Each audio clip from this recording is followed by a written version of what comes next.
Charlie Kirk's assassination stunned the nation. On September 10, 2025, during what was supposed to be a routine speech at Utah Valley University, gunfire erupted and ended his life in front of a shocked audience. Within hours, police announced they had their suspect, 22-year-old Tyler Robinson, accused of firing a bolt-action rifle from a rooftop overlooking the venue. What followed was a rapid sequence of charges, headlines, and public debate, but as the case moved toward trial, cracks began to emerge in the official story. Conflicting forensic reports, contradictory witness testimony, and troubling gaps in the timeline now raise unsettling questions, not just about Robinson's guilt, but about whether the true shooter is still unidentified. Subscribe to the channel. The case against Robinson began with what, at first glance, seemed like strong evidence. Police said his DNA was found on the alleged murder weapon, a rifle recovered near the rooftop where they claim the fatal shot originated. Surveillance cameras placed him in the area around the time of the shooting. Investigators also uncovered a handwritten note tucked inside his apartment desk, referencing a plan to end Charlie Kirk's lies. To prosecutors, this was a clear chain linking motive, means, and opportunity. Within days, Robinson was charged with aggravated murder, with officials declaring their intention to pursue the death penalty. The decision to seek the harshest possible punishment reflected both the gravity of the crime and the highly charged political context surrounding Kirk's death.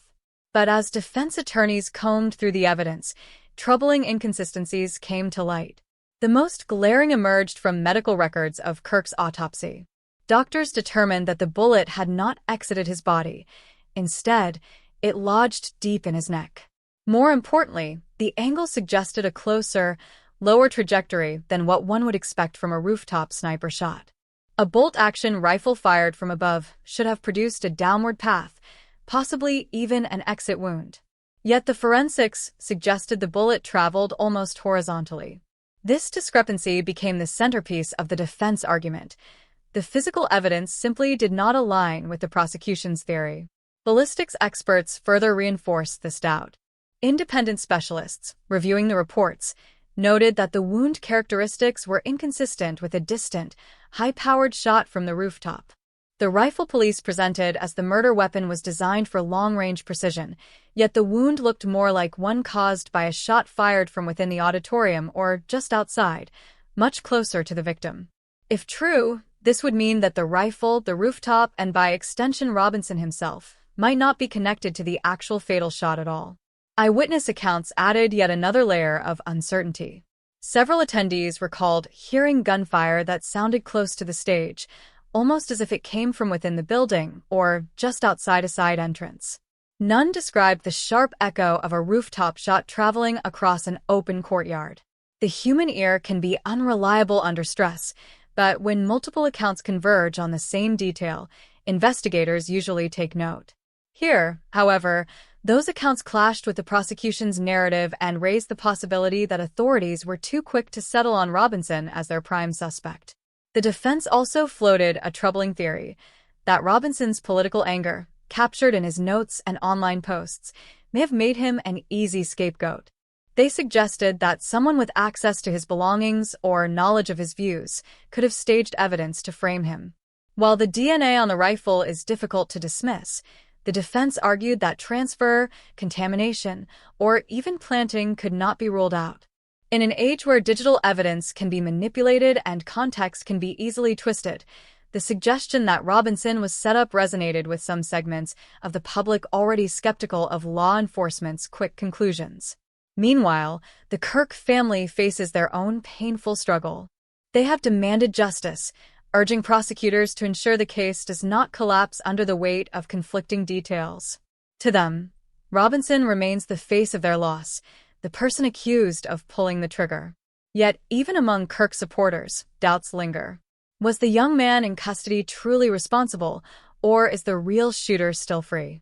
The uncertainty has deepened public divides, with some insisting Robinson's conviction is essential and others warning that a wrongful conviction would only compound the tragedy. Central to the trial's outcome is the trajectory evidence. If jurors believe the forensic inconsistencies outweigh the prosecution's narrative, the case could unravel. Ballistics, after all, is one of the most precise branches of forensic science, and any mismatch between wound trajectory and alleged firing position strikes at the heart of the state's argument.